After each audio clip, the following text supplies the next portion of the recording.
What you haven't explained is how you can make one promise in 1 month and then completely change it the next. What happened in that month where you had this sudden explosion of vision? Again, Kerry, people will make their own judgments about me, and if but I'd like you to explain it. Yeah. Well, you know, Tony Abbott feels with conviction we will not have a new tax. In any way, shape or form, we won't have a new tax. A month later, you do.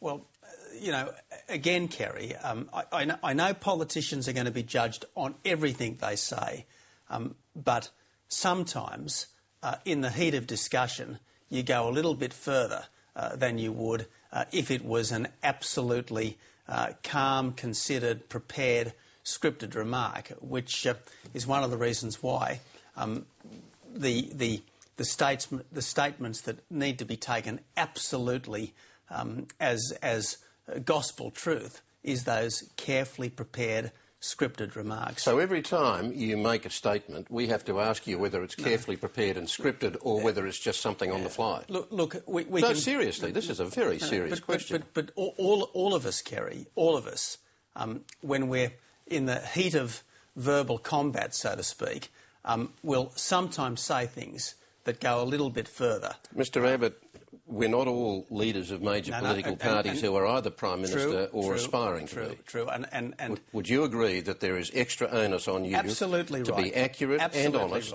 and make promises that can be trusted? Absolutely right. But that time you couldn't. No, but the thing is, I made a statement in a radio interview in February, and then I think in March I made a commitment to paid parental leave. Now, which was the opposite of what you'd said a month before. Well, it wasn't absolutely consistent with what I said the month before. It was the opposite. 1 month you say no new tax, the next month you say a $2.7 billion tax. But this is an argument that we could well have had in March, and we did have it in March, and a lot of people pointed out back then that there was a bit of inconsistency, and I accept that. But this business about times when what you say can be believed or trusted and times when we should accept that it's not necessarily the truth. It makes it very hard for people. I mean, if we go back... If you gave an Andrew Olley lecture, that would obviously be the distilled essence of what Kerry O'Brien thinks on a particular issue. But I'll say again, I'm not aspiring to be the Prime Minister of Australia no matter what I say. But what you are saying is that the public are not going to know from one day to the next when you are saying something that's absolutely rock solid and when it's not. Are there two Tony Abbotts, the real Tony Abbott and the Tony Abbott who tailors what he has to say to whatever audience he has in front of him? We've talked about, I'll say this quickly, we've talked about the time you told the audience in a Victorian country town that the climate change argument was quite absolute crap. And then you told me later that you were just being loose with your language. It didn't represent my true position, you said. How are we to know when we're hearing your true position and when you're fudging the truth? I mean, people will make their judgments of me, Kerry, and I accept that, and I understand that.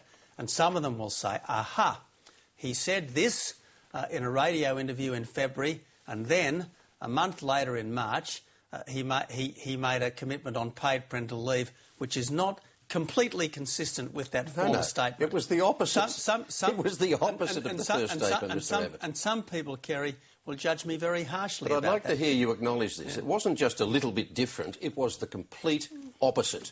One was no new tax, the other was a new tax of $2.7 billion within a month. And